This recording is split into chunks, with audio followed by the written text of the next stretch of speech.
কি ভয়ানক, কি ভয়ানক! মাথায় হাতির সমান উঁচু, দেখতে মানুষের মতন, কিন্তু কি বিভীষণ আকৃতি! তাদের সর্বাঙ্গে গরিলার মতন কালো কালো লোম, এবং তাদের ভাঁটার মতন চোখগুলো দিয়ে হিংস্র ও তীব্র দৃষ্টি বেরিয়ে এসে কুমারের স্তম্ভিত মনকে যেন দংশন করতে লাগল। সেই অমানসিক মানুষদের মধ্যে পুরুষও আছে, স্ত্রীলোকও আছে, কিন্তু সকলেই সম্পূর্ণ উলঙ্গ। কুমার লক্ষ্য করে দেখল, দূর থেকে সার বেঁধে অসংখ্য মূর্তি দ্রুতপদে এগিয়ে আসছে, ঠিক যেন মিছিলের মতো। সেই বীভৎস মূর্তিগুলোই হাত তুলে লাফাতে লাফাতে চিৎকার করছে, আর মনে হচ্ছে যেন অনেকগুলো স্টিমার একসঙ্গে কু দিচ্ছে। কোনো জীবের কণ্ঠ থেকে যে অমন তীক্ষ্ণ এবং উচ্চ আওয়াজ বেরুতে পারে সেটা ধারণা করাই অসম্ভব। কিন্তু কিসের ওই মিছিল? প্রথমটা কুমার ভাবল হয়তো ওরা তাকেই আক্রমণ করতে আসছে, কিন্তু তারা যখন আরও কাছে এগিয়ে এলো তখন বেশ বোঝা গেল ও দলের কারোর দৃষ্টি কুমারের দিকে নেই। নিজেদের খেয়ালে তারা নিজেরাই মত্ত হয়ে আছে।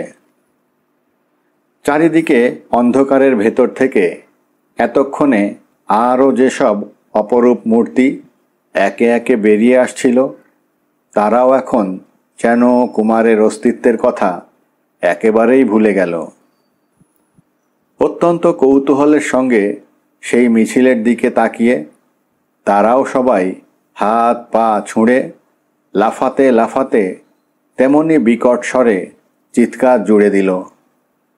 এ কি ব্যাপার? কেন এত লম্ফঝম্প, আর কেনই বা এত হট্টগোল? কুমার কিছুই বুঝতে পারল না বটে, কিন্তু আর একটা নতুন ব্যাপার আবিষ্কার করল। সেই বিরাট মিছিলের আগে আগে মিশমিশে কালো কি একটা জীব আসছে। কি জীব ওটা? কুকুর বলেই তো মনে হয়। কুমারের দৃষ্টি যখন মিছিল নিয়েই ব্যস্ত হয়ে আছে, তখন হঠাৎ একটা অভাবিত কাণ্ড ঘটে গেল। এখানকার এই অদ্ভুত মানুষগুলোকে দেখে বাঘা এতক্ষণ ভ্যাবাচাকা খেয়ে চুপ করে দাঁড়িয়েছিল বটে, কিন্তু নিজেদের জাতের নতুন একটি নমুনা দেখে তার সে ভাব আর রইল না।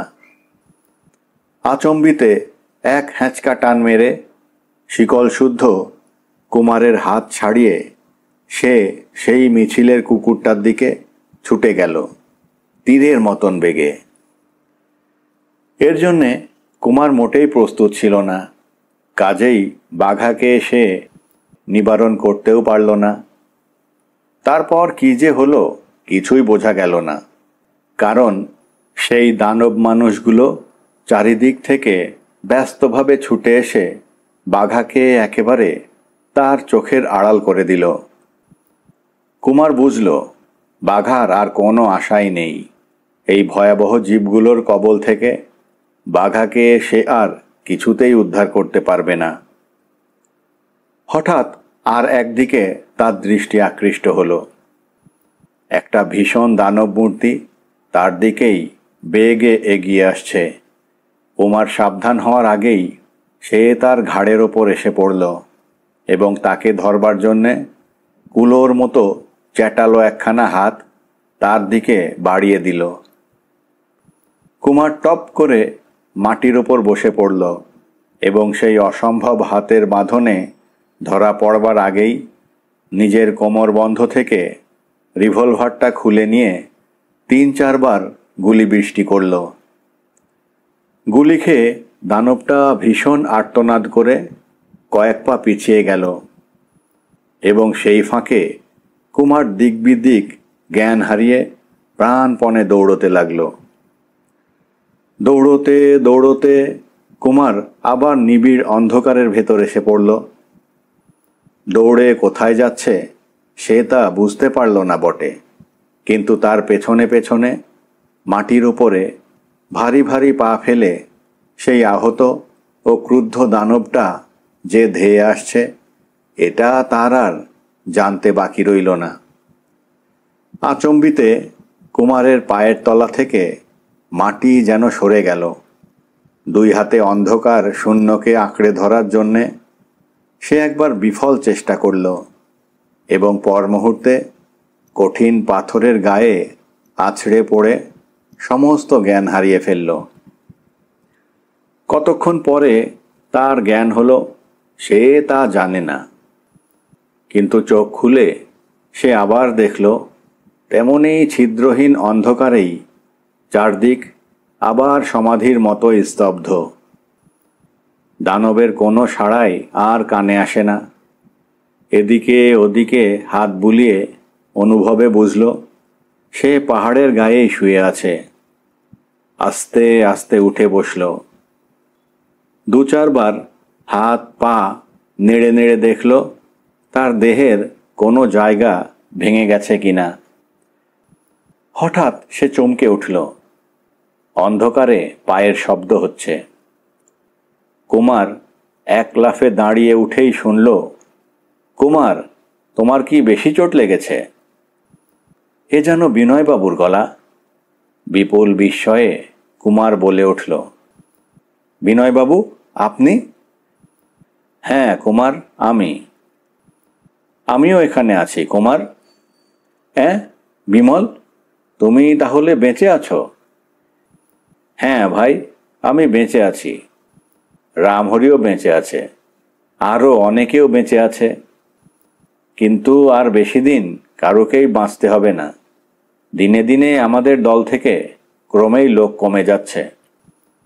মৃত্যুর স্বপ্ন দেখতে দেখতে আমরা বেঁচে আছি। কি বলছো বিমল? তোমার কথা যে আমি কিছুই বুঝতে পারছি না। একে একে সব কথাই শুনতে পাবে। আগে তোমার কথাই বলো। কুমার নিজের সব কথা বিমলের কাছে বলে জিজ্ঞাসা করল, কিন্তু তোমরা সবাই কেমন করে এখানে এসে মিললে? বিমল বলল, আমাদের ইচ্ছেই এ মিলন হয়নি। এ মিলন ঘটিয়েছে শত্রুরাই। বিমল, তোমার কথা আমার কাছে হেঁয়ালির মতো লাগছে। আমাকে সব বুঝিয়ে দাও। এর মধ্যে বোঝাবুঝির কিছু নেই কুমার। কাদের হাতে আমরা বন্দী হয়েছি তা তুমি জানো। কখন আমরা বন্দী হয়েছি তাও তুমি জানো। এখন আমরা কোথায় আছি তাও তোমার অজানা নয়। না বিমল, এখন আমরা কোথায় আছি তা আমার জানা নেই। চারিদিকে যে ঘুটঘুটে অন্ধকার। বিমল বলল, এটা একটা মস্ত বড় লম্বা চওড়া গর্ত। বিনয়বাবু বললেন, আর এই গর্তটা হচ্ছে আমাদের শত্রুদের বন্দিশালা। বন্দিশালা? হ্যাঁ, শত্রুরা আমাদের এখানে বন্দি করে রেখেছে। তুমি যেচে এই কারাগারে এসে ঢুকেছ। এর চারদিকে খাড়া পাহাড়ের উঁচু দেওয়াল। এখান থেকে পালাবার কোনো উপায় নেই। একটু তফাৎ থেকে রামহরির কাতর কণ্ঠ শোনা গেল, ভূতের জেলখানা। বাবা মহাদেব, রোজ তোমার পুজো করি। এই কি তোমার মনে ছিল বাবা? কুমার বলল, তাহলে শত্রুরা তোমাদের সকলকে একে একে ধরে এনে এইখানে বন্ধ করে রেখেছে? বিমল বলল, হ্যাঁ, খালি আমরা নই, আমাদের সঙ্গে এই গর্তের মধ্যে আরও অনেক পাহাড়ি লোকও বন্দী হয়ে আছে। দার্জিলিং আর হিমালয়ের নানান জায়গা থেকে তাদের ধরে আনা হয়েছে। এর মধ্যে মৃণু নেই? না, মৃণু কেন? এই গর্তের ভেতরে কোনো মেয়েই নেই। তবে মেয়েদের জন্যে আলাদা বন্দিশালা আছে কি না তা জানি না। এ যে এক অদ্ভুত রহস্য। আমাদের বন্দি করে রাখলে এদের কি উপকার হবে তা জানি না, কিন্তু বন্দি পাহাড়িদের মুখে শুনলুম প্রতি সপ্তাহে একজন করে বন্দিকে ওরা গর্ত থেকে বার করে নিয়ে যায়। যে বাইরে যায় সে নাকি আর ফেরে না। কুমার, এই ব্যাপার থেকে তুমি অনেক কিছুই অনুমান করতে পারো। কুমার শিউরে উঠে বলল, কি ভয়ানক! ওরা কি তবে প্রতি সপ্তাহে একজন করে মানুষকে হত্যা করে? আমার তো তাই বিশ্বাস। হঠাৎ একদিন তোমার কি আমার পালা চলে আসবে। এসো, সেজন্যে আমরা আগে থেকেই প্রস্তুত হয়ে থাকি। সে কি বিমল, আমরা কি কোনো বাধা দিতে পারি না? না, সিংহের সামনে ভেড়া যেমন অসহায়, ওদের সামনে আমরাও তেমনি। ওদের চেহারা তুমিও দেখেছ, আমিও দেখেছি। ওদের একটা কড়ে আঙুলের আঘাতেই আমাদের দফা রফা হয়ে যেতে পারে। বাধা দিয়ে কি লাভ? কুমার কিছুক্ষণ চুপ করে রইল। তারপর বলল, ওরা কে বিমল? রূপকথায় আর আরব্য উপন্যাসে দৈত্য দানবের কথা পড়েছি, কিন্তু তারা কি সত্যই পৃথিবীর বাসিন্দা? কুমারের আরও কাছে সরে এসে বিমল বলল, কুমার, তাহলে শোনো। আরব্য উপন্যাসে দৈত্য দানবরা সত্যি কি মিথ্যে তা আমি বলতে পারবো না বটে, কিন্তু পৃথিবীতে এক সময়ে যে দৈত্যের মতো প্রকাণ্ড মানুষ ছিল, এ কথা আমি মনে মনে বিশ্বাস করি। মাঝে মাঝে সে প্রমাণও পাওয়া যায়।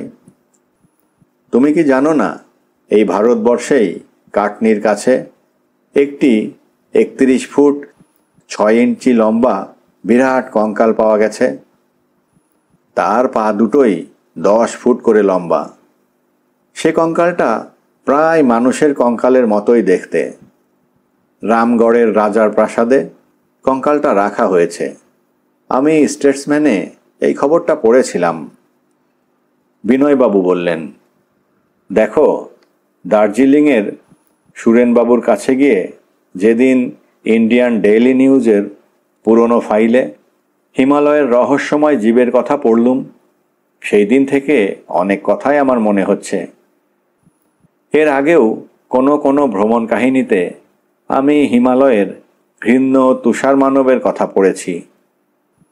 ইন্ডিয়ান ডেইলি নিউজে হয়তো তাদেরই কথা বেরিয়েছে, কিন্তু আসলে কে তারা? তারা কি সত্যিই মানুষ, না মানুষের মতন দেখতে অন্য কোনো জীব? আধুনিক পণ্ডিতদের নতুন নতুন আবিষ্কারের ভিতরে খুঁজলে হয়তো এ প্রশ্নের একটা সদুত্তর পাওয়া যেতেও পারে। কুমার শুধালো, আমাদের চেয়ে আপনার পড়াশোনা ঢের বেশি। আপনি কোনো সদুত্তর পেয়েছেন কি? বিনয়বাবু বললেন, সে বিষয়ে আমি নিজে জোর করে কিছু বলতে চাই না, তবে পণ্ডিতদের আবিষ্কারের কথা আমি তোমাদের কাছে বলতে পারি। শোনো। পণ্ডিতদের মতে এখন যেখানে হিমালয় পর্বত আছে, অনেক লক্ষ বছর আগে মহাসাগরের অগাধ জল সেখানে খেলা করত। কারণ আধুনিক হিমালয়ের উপরে অসংখ্য সামুদ্রিক জীবের শিলাভূত কঙ্কাল বা দেহাবশেষ অর্থাৎ ফসিল পাওয়া গিয়েছে। হিমালয়ের আশেপাশে যেসব দেশ আছে, এখনও ধীরে ধীরে তারা ক্রমেই উঁচু হয়ে উঠছে। হিসেব করে দেখা গেছে, কাশীধামের উত্তর দিকে ভূমি এখনও প্রতি শতাব্দীতেও 6 ফুট করে উঁচু হয়ে উঠছে। হিমালয়ের ঊর্ধ্বভাগ থেকে রাশি রাশি পচা গাছপালা ও অন্যান্য আজেবাজে জিনিস পাহাড়ের দুই পাশে নেমে এসে জমা হয়ে থাকত। কালের বিবর্তনে সেই সব জায়গা স্তন্যপায়ী প্রাণী অর্থাৎ ম্যামালসদের বিচরণ ক্ষেত্র হয়ে ওঠে। এখানে তাই আজও এত আদিম জীবজন্তুর শিলীভূত কঙ্কাল পাওয়া যায় যে পণ্ডিতেরা এ জায়গাটাকে সেকেলে জীবদের গোরস্থান বলে ডাকেন। কিছুদিন আগে ইয়েল নর্থ ইন্ডিয়া এক্সপেডিশনের পণ্ডিতরা উত্তর ভারত থেকে অনেক নতুন তথ্য আবিষ্কার করেছেন। তার মধ্যে প্রধান হচ্ছে মানুষের মতন দেখতে এক নতুন জাতের বানরের অস্তিত্ব। ওই অভিযানে দলপতি ছিলেন অধ্যাপক হেলমাট ডে তেরা সাহেব। উত্তর ভারতবর্ষে 1 বৎসর কাল তিনি অনেক অনুসন্ধান ও পরীক্ষা করেছেন। তার পরীক্ষার ফলে যেসব দেহাবশেষ পাওয়া গেছে তাদের মধ্যে কোনোটিকে দেখতে প্রায় মানুষের মতন।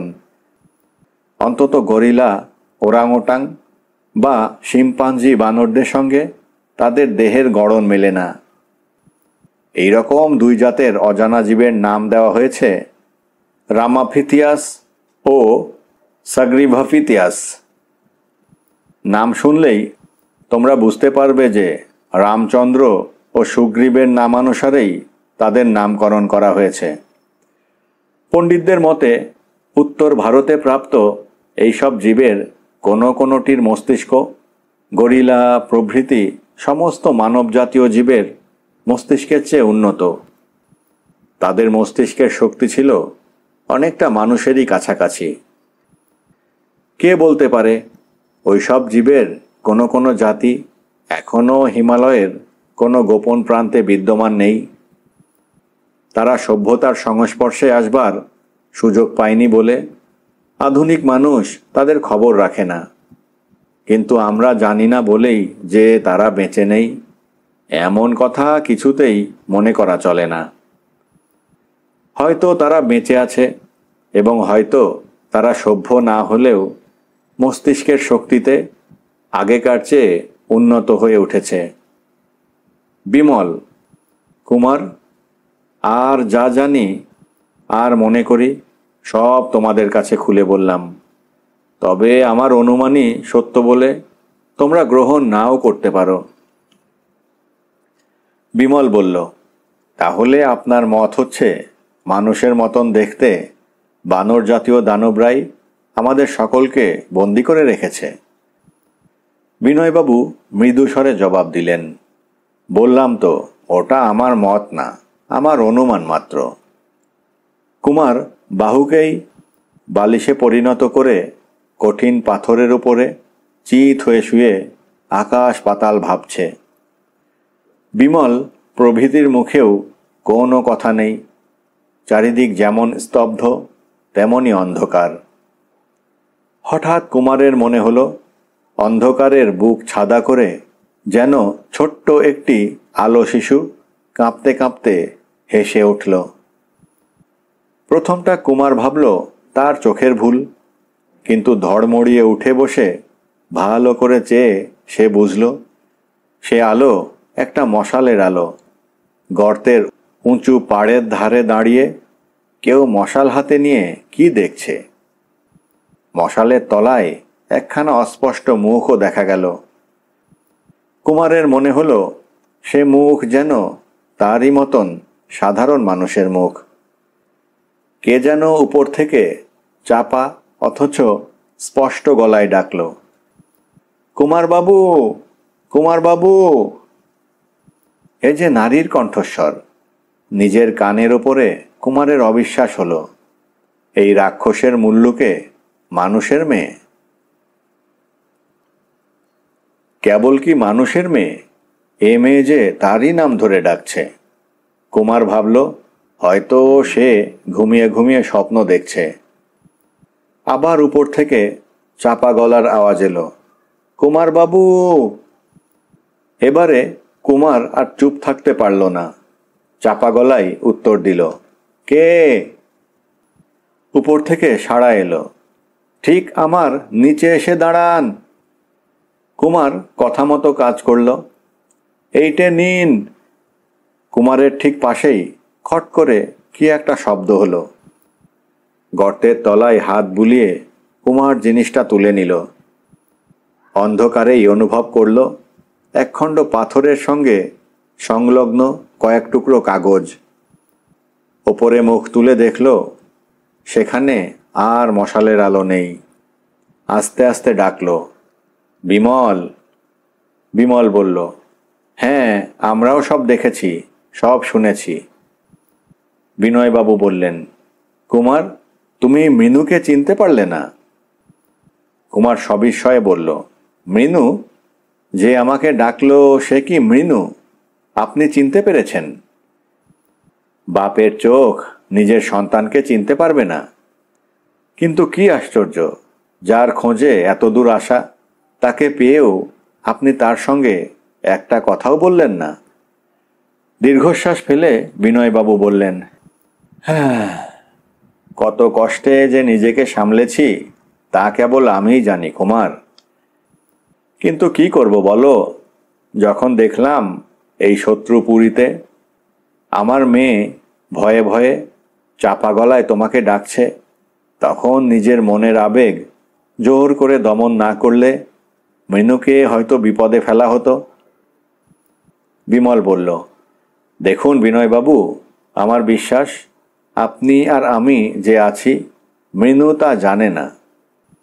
খুব সম্ভব কেবল কুমারকেই সে দেখতে পেয়েছে, তাই তাকে ছাড়া আর কাউকে ডাকেনি। বিনয়বাবু বললেন, বোধহয় তোমার কথাই ঠিক। কুমার বলল, মৃণু কতকগুলো টুকরো কাগজ দিয়ে গেল, নিশ্চয়ই তাতে কিছু লেখা আছে, কিন্তু এই অন্ধকারে কেমন করে পড়ব? আমার টর্চ গর্তে পড়বার সময় ভেঙে গেছে। বিনয়বাবু বললেন, কাল আমি দেখেছি পাহাড়ের এক ফাটল দিয়ে কোনো এক সময়ে এই গর্তের ভেতরে সূর্যরশ্মির একটা রেখা কিছুক্ষণের জন্য এসে পড়ে।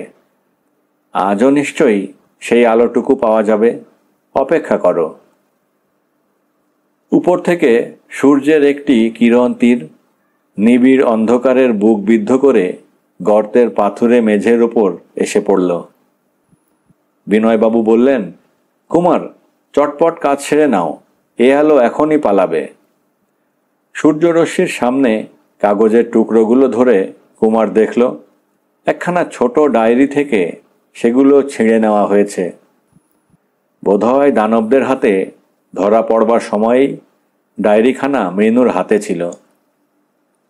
ডায়েরির ছেঁড়া কাগজে পেন্সিলে লেখা রয়েছে, কুমারবাবু, কি করে ধরা পড়েছি সে কথা যদি দিন পাই তবে বলবো, কারণ আমার স্থান ও সময় দুই অল্প। তবে আপনিও যখন এদের হাতে ধরা পড়েছেন, তখন এরা যে কে ও কি প্রকৃতির জীব সেটা বোধহয় এতক্ষণে বুঝতে পেরেছেন। যাদের কাছে আমি আছি তারা মানুষ কিনা আমি জানি না, তবে তাদের মুখ আর দেহ মানুষের মতন দেখতে বটে। এরা পরস্পরের সঙ্গে যখন কথা বলে তখন এদের ভাষাও আছে, কিন্তু এদের ভাষায় কথার সংখ্যা খুবই কম। কেবল ভাষা নয়, এদের একটা ধর্মও আছে। সে ধর্মের বিশেষ কিছুই আমি জানি না বটে, কিন্তু এরা যে সেই ধর্মের বিধি পালন করবার জন্যেই নানা জায়গা থেকে মানুষ ধরে আনে, এটুকু আমি বেশ বুঝতে পেরেছি। কুমারবাবু, আপনি শুনলে অবাক হবেন, এদের প্রধান দেবতা হচ্ছে কুকুর। আর আমি কে জানেন? কুকুর দেবতার প্রধান পূজারিণী। আমার এখানে আদর যত্নের অভাব নেই, সবাই আমাকে ভয় ভক্তিও করে বোধ হয়, কিন্তু এরা সর্বদাই আমাকে চোখে চোখে রাখে, পাছে আমি পালিয়ে যাই। সেজন্যে চারিদিকেই কড়া পাহারার ব্যবস্থা আছে। আমার থাকবার জন্যে এরা একটা আলাদা গুহারও ব্যবস্থা করেছে। সে গুহার ভিতরকার কোনো কোনো আসবাব ও জামা কাপড় আর আগেও দেওয়ালে আজে বাজে জিনিস দিয়ে আঁকা ছবি দেখে মনে হয় আমার আগেও এখানে অন্য পূজারিণী ছিল, এবং সেও আমারই মতো মানুষের মেয়ে। বোধহয় এদের দেশে মানুষের মেয়ে ছাড়া আর কেউ পূজারিণী হতে পারে না।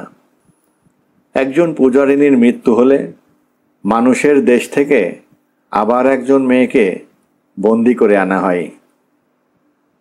প্রতি সপ্তাহে একদিন করে এখানে বিশেষ পূজার ব্যবস্থা আছে।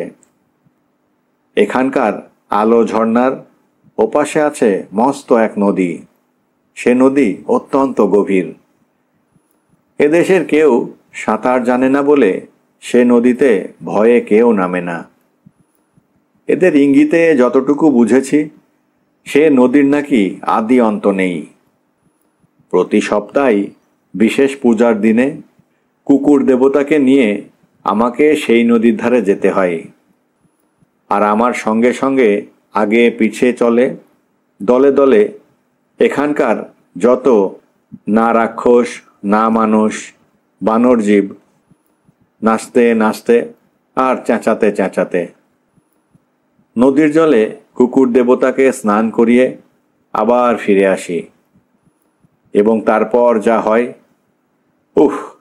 সে কথা আর বলবার নয়। কুমারবাবু, এরা মানুষ চুরি করে আনে কেন তা জানেন? কুকুর দেবতার সামনে নরবলি দেওয়ার জন্যে। বলির পরে সেই মানুষের মাংস এরা সবাই মিলে ভক্ষণ করে। চোখের সামনে এই ভীষণ দৃশ্য দেখে আমার যে কি অবস্থা হয় সেটা আপনি অনায়াসেই কল্পনা করতে পারবেন। এমনই এক বিশেষ পূজার দিনে নদীর ধার থেকে ফিরে আসছি। আচম্বিতে কোথা থেকে মস্ত বড় একটা কুকুর এসে এখানকার কুকুর দেবতার উপরে ঝাঁপিয়ে পড়ল। তারপর দুই কুকুরে বিষম ঝটাপটি লেগে গেল। এখানকার কুকুরটা দেবতা হয়েও জিততে পারল না। নতুন কুকুরের কামড়ে ক্ষত বিক্ষত হয়ে রক্তাক্ত দেহেই কেউ কেউ করে কাঁদতে কাঁদতে লেজ গুটিয়ে কোথায় পালিয়ে গেল। নতুন কুকুরটা আমার কাছে এসে মনের খুশিতে লেজ নাড়তে লাগলো। তখন একটু আশ্চর্য হয়ে তার দিকে ভালো করে চেয়ে দেখি, সে হচ্ছে আমাদেরই বাঘা। বাঘা এখানে কেমন করে এলো? অবাক হয়ে এই কথা ভাবতে ভাবতে চোখ তুলেই আপনাকে দেখতে পেলাম। তখন আসল ব্যাপারটা বুঝতে আর দেরি লাগলো না। আপনিও এদের কাছে বন্দী হয়েছেন। বিজয়ী বাঘার বিক্রম দেখে এরা ভারী আনন্দিত হয়েছে। পরাজিত কুকুরটাকে তাড়িয়ে দিয়ে বাঘাকেই এরা দেবতা বলে মেনে নিয়েছে। এবার থেকে আমাকে বাঘার পূজা করতে হবে।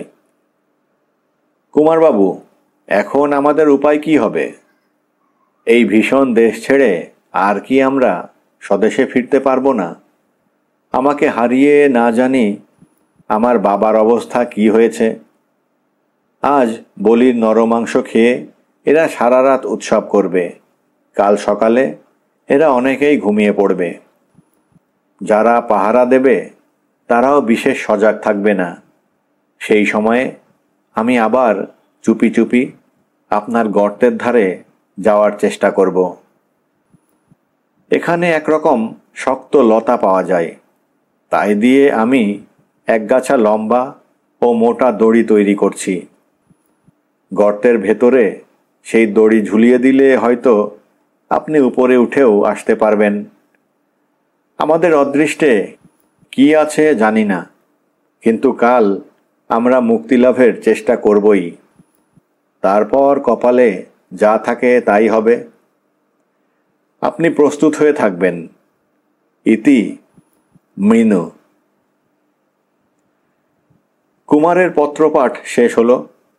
বিনয়বাবু একটা দীর্ঘশ্বাস ত্যাগ করে বললেন, এতদিন পরে আমার হারানো মেয়েকে পেয়ে মনে খুব আনন্দ হচ্ছে বটে, কিন্তু এ আনন্দের কোনো দাম নেই। কুমার বলল, কেন বিনয়বাবু? মৃণু তো খুব সুখবরই দিয়েছে। কাল সকালে সে লতা দিয়ে দড়ি তৈরি করে আনবে বলেছে। আমাদের আর এই অন্ধকূপে পচে মরতে হবে না।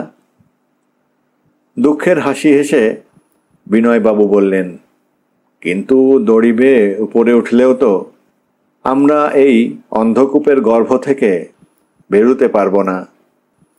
অন্ধের মতন এর ভেতরে এসে ঢুকেছি, কিন্তু বেরুবার পথ খুঁজে পাবো কেমন করে? কুমার খানিকক্ষণ ভেবে বলল, ভালোই ভালোই যদি বেরুতে না পারি, আমরা ওই দানবদের সঙ্গে যুদ্ধ করব। বিনয়বাবু বললেন, তাতে কোনোই লাভ হবে না। যুদ্ধে হেরে মরব আমরাই। কুমার বলল, তাদের ভয় দেখিয়ে জিতেও যেতে পারি। আমাদের কাছে 3টে বন্দুক আর 3টে রিভলভার আছে। তাদের শক্তি বড় অল্প নয়।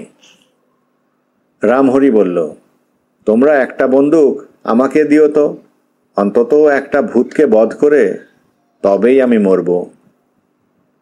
বিনয়বাবু বললেন, দেখা যাক শেষ পর্যন্ত কি হয়। ও হ্যাঁ, ভালো কথা, এই গর্তে আরও অনেক মানুষ রয়েছে, এদের কি উপায় হবে? কুমার বলল, কেন, ওরাও আমাদের সঙ্গে যাবে। ওদের সঙ্গে নিলে আমাদের লোকবলও বাড়বে। বিনয়বাবু বললেন, ছাই বাড়বে। দেখছো না, ভয়ে এরা একেবারে নির্জীব হয়ে পড়েছে, কাপুরুষ কোনো কাজেই লাগে না। কুমার বলল, বিমল, তুমি যে বড় কথা কইছ না। বিমল বলল, আমি ভাবছি। কি ভাবছ? মৃণু চিঠিতে লিখেছে আলো ঝর্ণার ওপাশে আছে মস্ত এক নদী। আমি সেই নদীর কথাই ভাবছি। এখন কি নদী টদী নিয়ে মাথা ঘামানো উচিত? আগে নিজের মাথা কি করে বাঁচবে সেই কথাই ভাবো। কুমার, আমি মাথা বাঁচাবার কথাই ভাবছি। তোমার বন্দুক টন্দুক বিশেষ কাজে লাগবে না, ওই নদী আমাদের মাথা বাঁচাবে। কুমার আশ্চর্য হয়ে বলল, কি রকম? বিমল বলল, আমরা পাহাড়ের ওপরে আছি। এখানে যদি কোনো মস্ত নদী থাকে তবে তা নিশ্চয়ই পাহাড়ের গা বেয়ে নিচের দিকে নেমে এই অন্ধকূপের ভেতর থেকে বেরিয়ে গেছে। কেমন, তাই নয় কি? হ্যাঁ, তারপর? মৃণু লিখেছে এদেশের কেউ সাঁতার জানে না বলে সে নদীতে ভয়ে কেউ নামে না। এর চেয়ে ভালো খবর আর কি আছে? কুমার হঠাৎ বিপুল আনন্দে এক লাফ মেরে উঠে বলল, বুঝেছি বুঝেছি, আর বলতে হবে না। উফ, আমি কি বোকা, এতক্ষণ এই সহজ কথাটাও আমার মাথায় ঢোকেনি। বিমল বলল, ওই গর্তের ওপরে উঠে কোনো গতিকে একবার যদি সেই নদীতে গিয়ে ঝাঁপিয়ে পড়তে পারি তাহলেই আমরা খালাস। দানবরা সাঁতার জানে না, কিন্তু আমরা সাঁতার জানি। নদীর স্রোতে ভেসে অন্ধকূপের বাইরে গিয়ে পড়ব। বিনয়বাবু উৎসাহিত হয়ে বললেন, সাবাস বিমল, সাবাস, এত বিপদেও তুমি বুদ্ধি হারাওনি। বিমল বলল, এখন মৃণুর উপর সব নির্ভর করছে। সে যদি না আসতে পারে তাহলেই আমরা গেলুম। রামহরি বলল, তোমরা একটু চুপ করো খোকাবাবু, আমাকে বাবা মহাদেবের নাম জপ করতে দাও। বাবা মহাদেব তাহলে নিশ্চয় মুখ তুলে চাইবেন। আচম্বিতে গর্তের ভেতরে একটা বিষম শব্দ হলো। তারপরেই ভারী ভারী পায়ের ধূপ ধূপ আওয়াজ। অন্ধকারে পিছনে হটতে হটতে বিমল চুপি চুপি বলল, সরে এসো, দেওয়ালের দিকে সরে এসো, গর্তের ভেতরে শত্রু এসেছে। গর্তের অন্য দিক থেকে অনেকগুলো লোক একসঙ্গে ভয়ে চেঁচিয়ে উঠল। তার মধ্যে একজনের আর্তনাদ যেমন তীক্ষ্ণ তেমনি মর্মভেদী। সে চিৎকার ক্রমে গর্তের ভেতর থেকে বেরিয়ে উপরে গিয়ে উঠল এবং তারপর ক্রমেই ক্ষীণ হয়ে দূরে মিলিয়ে গেল। বিনয়বাবু ভগ্নস্বরে বললেন, আজ আবার নরবলি হবে। আমাদের আর একজনকে আবার ছিনিয়ে নিয়ে গেল, কিন্তু আমরা কোনো বাধাই দিতে পারলাম না। কাল সারা রাত গর্তের ওপর থেকে রাক্ষসে উৎসবের বিকট কোলাহল ভেসে এসেছে। এখনও সকাল হয়েছে কিনা বোঝবার উপায় নেই, কারণ এখানে আলোকের চিহ্ন নজরে পড়ে না। তবে দানবপুরী এখন একেবারে স্তব্ধ। এতেই অনুমান করা যায় অন্ধকূপের বাইরে সূর্যদেব হয়তো এখন চোখ খুলে পৃথিবীর পানে দৃষ্টিপাত করেছেন। বিমল, কুমার, বিনয়বাবু ও রামহরির সাগ্রহ দৃষ্টির সামনে গর্তের উপরে আবার কালকের মতো সেই মশালের আলো জ্বলে উঠল। গর্তের উপরে মুখ বাড়িয়ে মৃদুস্বরে মৃণু ডাকল, কুমারবাবু। কুমার ছুটে গিয়ে সাড়া দিল, মৃণু, এই যে আমি। চুপ, চেঁচাবেন না, শত্রুরা সব ঘুমিয়েছে। এই আমি দড়ি ঝুলিয়ে দিচ্ছি, দড়ি বেয়ে তাড়াতাড়ি ওপরে আসুন। বিমল বলল, কুমার, তুমিই আগে যাও, তারপর যাব আমরা। গর্তের আর সব লোককেও বলে রেখেছি, তারাও পরে যাবে। কুমার দড়ি বেয়ে উপরে গিয়ে উঠল। সেখানে এক হাতে বাঘাকে আর এক হাতে মশাল ধরে মৃণু উদ্বিগ্ন মুখে দাঁড়িয়েছিল। কুমার উপরে উঠতেই সে অগ্রসর হতে গেল। কুমার বলল, একটু সবুর করো মৃণু, তোমার বাবাকে উপরে উঠতে দাও। মৃণু বিস্মিতভাবে বলল, আমার বাবা? হ্যাঁ, কেবল তিনি নন, তোমার খোঁজে এসে আমার মতন বিমল আর রামহরিও বন্দী হয়েছে। হ্যাঁ, বলেন কি? ওই তোমার বাবা উপরে উঠলেন, দাও বাঘাকে আমার হাতে দাও। মৃণু ছুটে গিয়ে বিনয়বাবুর বুকের উপরে ঝাঁপিয়ে পড়ল। দেখতে দেখতে রামহরি ও বিমলও উপরে এসে হাজির হলো। কিন্তু তারপরেই গর্তের ভিতর থেকে মহা হইচই উঠল। গর্তের ভিতরে আর যেসব মানুষ বন্দী হয়েছিল মুক্তিলাভের সম্ভাবনায়, তারা যেন পাগল হয়ে গেল। তারা সকলেই একসঙ্গে দড়ি বেয়ে উপরে আসবার জন্যে চেঁচামেচি ও পরস্পরের সঙ্গে ধাক্কাধাক্কি শুরু করে দিল। পর মুহূর্তেই দূর থেকে অন্ধকারের মধ্যে জেগে উঠল রেল ইঞ্জিনের বাঁশির মতন তীক্ষ্ণ একটা শব্দ। মৃণু সভয়ে বলল, সর্বনাশ, ওদের প্রহরীর ঘুম ভেঙে গেছে। এখন উপায়? আর কোনো উপায় নেই। ওই শুনুন ওদের পায়ের শব্দ, ওরা এদিকেই ছুটে আসছে। আসন্ন মরণের সম্ভাবনায় যারা ছিল এতক্ষণ জড়ভরতের মতন, জীবনের নতুন আশা, তাদের সমস্ত নিশ্চেষ্টতাকে একেবারে দূর করে দিল। লতা দিয়ে তৈরি মাত্র একগাছা দড়ি কোনো রকমে একজন মানুষের ভার সইতে পারে, তাই ধরে একসঙ্গে উপরে উঠতে গেল অনেকগুলো লোক। তাদের সকলের টানাটানিতে সেই দড়ি গাছা গেল হঠাৎ পটাশ করে ছিঁড়ে। শূন্যে যারা ঝুলছিল নিচেকার লোকদের ঘাড়ের এবং গর্তের পাথুরে মেঝের ওপরে তারা হুড়মুড় করে এসে পড়ল এবং আতঙ্ক ও যন্ত্রণা মাখা এক বিষম আর্তনাদে চারদিক পূর্ণ হয়ে উঠল। সে আর্তনাদ গর্তের ওপরে এসেও পৌঁছল, কিন্তু সেখানে তখন তা শোনবার অবসর ছিল না কারোরই। দলে দলে দানব ছুটে আসছে, তাদের পায়ের ভারে মাটি কাঁপছে, সকলের কান ছিল কেবল সেই দিকেই। বিমল জিজ্ঞাসা করল, মৃণু, মৃণু, কোন দিক দিয়ে গেলে আলোক ঝর্ণা পেরিয়ে নদীর ধারে যাওয়া যায়? মৃণু বলল, ওই দিকে। বিনয় বলল, সবাই তবে ওই দিকেই ছোট, আর কোনো।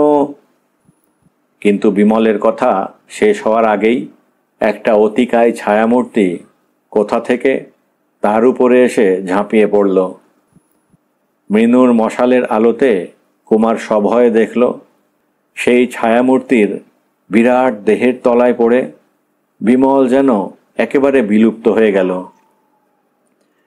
কিন্তু পর মুহূর্তেই একটা বন্দুকের শব্দ গিরিগহ্বরের সেই বদ্ধ আবহাওয়ায় বহুগুণ ভীষণ হয়ে বেজে উঠল এবং সঙ্গে সঙ্গে সেই ছায়ামূর্তিটা সশব্দে মাটির ওপরে আছাড় খেয়ে পড়ল।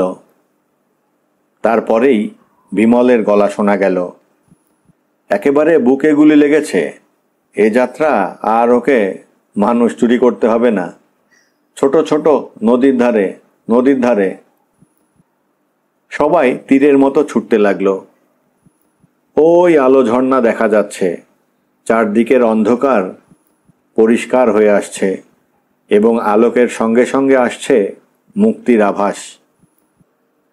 কিন্তু পেছন থেকে অমানসিক কণ্ঠের তীক্ষ্ণ হুঙ্কার এবং অসংখ্য পায়ের শব্দ ক্রমেই কাছে এগিয়ে আসছে।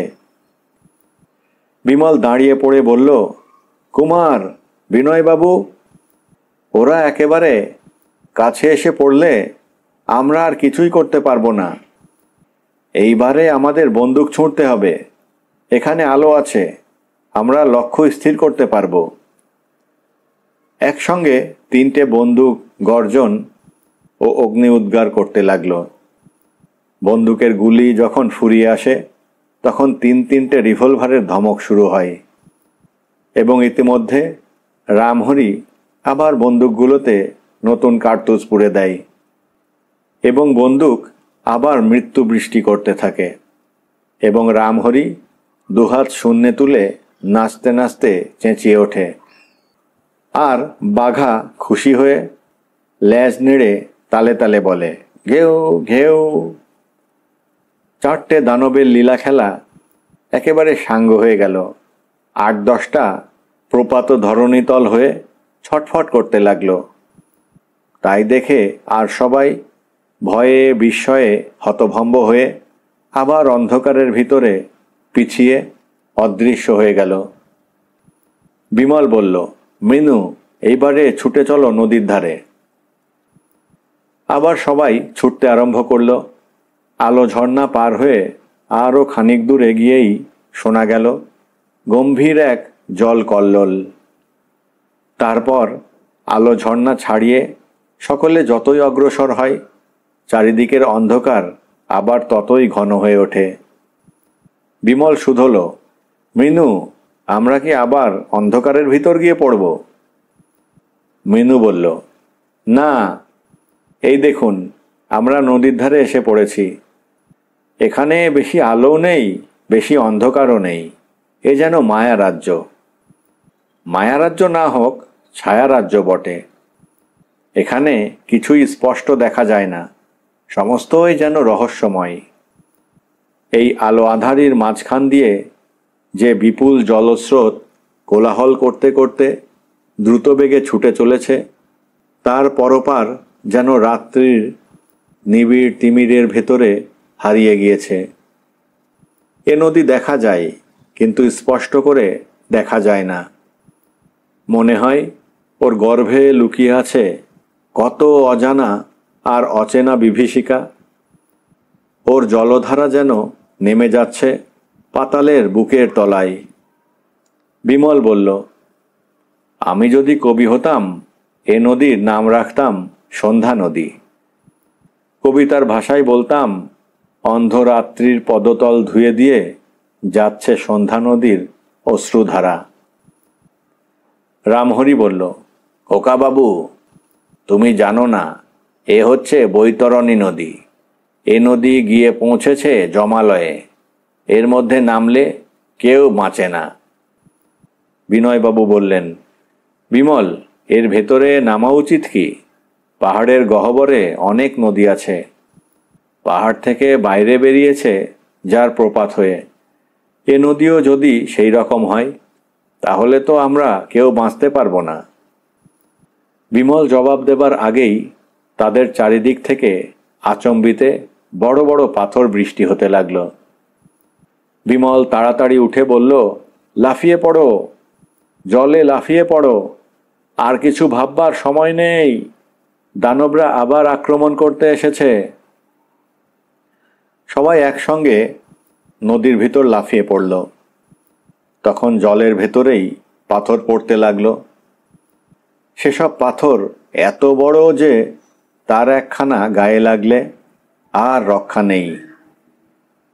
সকলে তাড়াতাড়ি সাঁতার কেটে ডাঙা থেকে অনেক তফাতে গিয়ে পড়ল।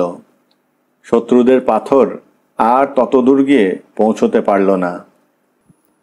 বিমল বলল, এইবার সবাই খালি ভেসে থাকো, স্রোতের টান যেরকম বেশি দেখছি, আমাদের হাত পা ব্যথা করবার দরকার নেই।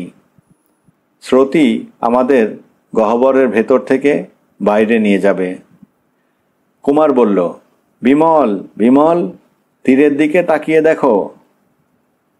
দূরে নদীর তীরে এসে দাঁড়িয়েছে দলে দলে দানব মূর্তি। তাদের বিপুল দেহগুলো যেন কালি দিয়ে আঁকা। হঠাৎ দেখলে মনে হয় কে যেন কতগুলো নিষ্পন্দ পাথরের প্রকাণ্ড মূর্তি এনে নদীর ধারে দাঁড় করিয়ে দিয়ে গেছে। নরদানবের সঙ্গে বিমলদের সেই হলো শেষ দেখা। তারপর তারা নিরাপদে আবার সভ্যতার কোলে ফিরে এসেছিল, কিন্তু দার্জিলিংয়ে আর কখনো দানবের অত্যাচারের কাহিনী শোনেনি।